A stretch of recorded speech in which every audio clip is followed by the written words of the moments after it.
Je continuais d'être quasi totalement privé de mon doux Jésus.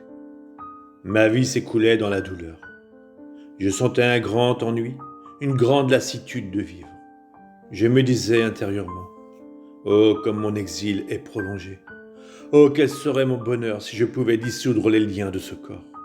Ainsi mon âme prendrait librement son envol vers mon plus grand bien. Une pensée m'effleura l'esprit. Et si tu allais en enfer?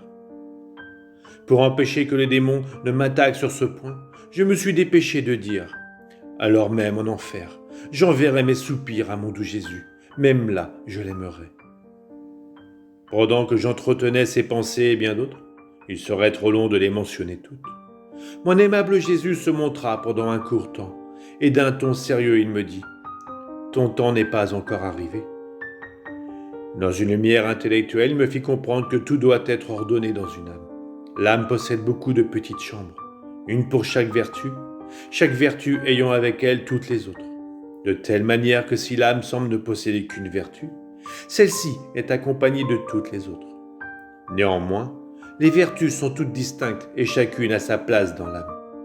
Elles proviennent toutes de la très sainte Trinité, qui, tout en étant une, est formée de 3 personnes distinctes.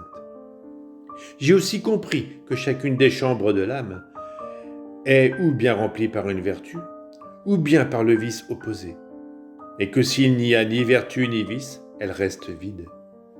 Il semblait que mon âme était comme une maison qui contient beaucoup de chambres, toutes vides, quelques-unes remplies de serpents, quelques-unes de boue, d'autres sombres.